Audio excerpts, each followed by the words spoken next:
मछली के अलावा भी कुछ गोश्त ऐसे होते हैं जिसमें मछली की तरह स्मेल होती है और बच्चों से खाया नहीं जाता। उसकी कोई डिश बना लो या कुछ बना लो तो बच्चों से नहीं खाई जाती, हमसे ख़ुद से भी नहीं खाई जाती, इतनी स्मेल होती है उसमें गोश्त में।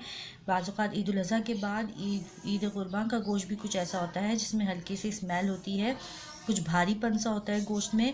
और ख़ासकर ऊँट का गोश्त वग़ैरह ऐसा होता है जिससे जो हलक से नहीं उतरता, बच्चों से खाया नहीं जाता है। उसके कबाब वग़ैरह बनाएं तो उससे हमसे नहीं खाए जाते।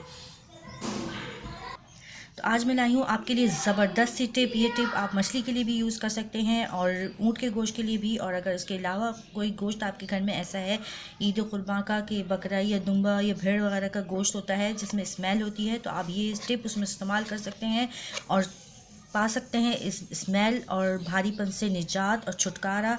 तो हमने ले लिया है गोश्त, ये है बड़े का गोश्त ऊँट का। इसमें से हमने हड्डियाँ वगैरह अलग कर ली हैं और हड्डियों से गोश्त अलग करने के लिए हमारी ज़बरदस्त सी वीडियो आप देख सकते हैं, छुरी ना चाकू और गोश्त पे पाएँ काबू वाली वीडियो, जिससे आसानी से आप गोश्त हड्डियों से अलग कर सकते हैं। उसके अलावा हमने ये गोश्त दिया है, इसमें कुछ छींचड़ वगैरह लगे हैं जो हम आसानी से अलग होंगे तो कर देंगे।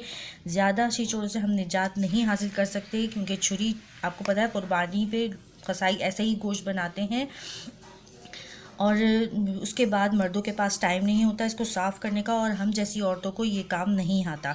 तो इससे हम इसे ऐसे ही रहने देंगे, इससे भी हम छुटकारा हासिल करेंगे। इसको उबालने के बाद हम कबाब बनाने जा रहे हैं, आपको पता है कबाब बना रहे हैं। तो इसको हम पहले स्मेल दूर करने का आपको तरीका बता देते हैं।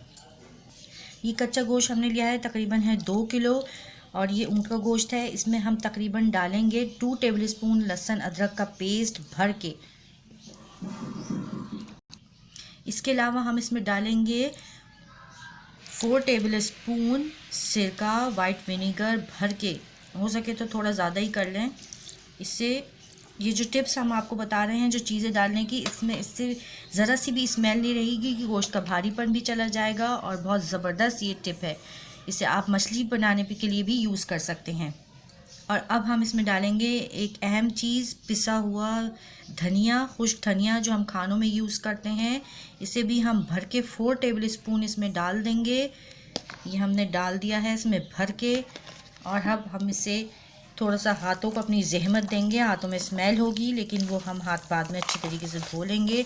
और इन सब चीज़ों को हम सब गोश्त में अच्छे तरीके से लगा देंगे, सारे मसाले को, कि ये एक एक बोटी में रच बस जाए अच्छे तरीके से।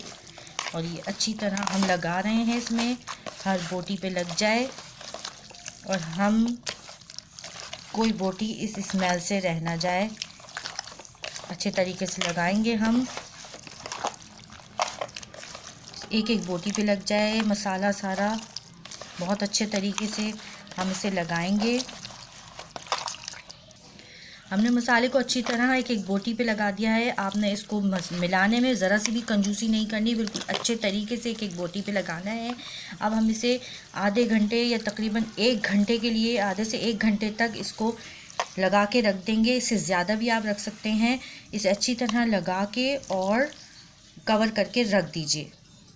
आप इसे बाहर भी रख सकते हैं और फ्रिज में भी रख सकते हैं। अगर ज़्यादा गर्मी है तो फ्रिज में रख दें कि गोश्त ख़राब ना हो जाए, और अगर मौसम सही है तो आप बाहर रख सकते हैं आधे घंटे के लिए। इससे ज़्यादा आपको रखना है तो फ्रिज में रख दें। तकरीबन 1 घंटा हो चुका है, इसे हमने रखा हुआ है मसाला लगा के, जो हमने इस पर चीज़ें लगाई थी। इसका स्मेल का सारा पानी निकल चुका है। अब इसे अच्छी तरह धोएं और इस्तेमाल करें।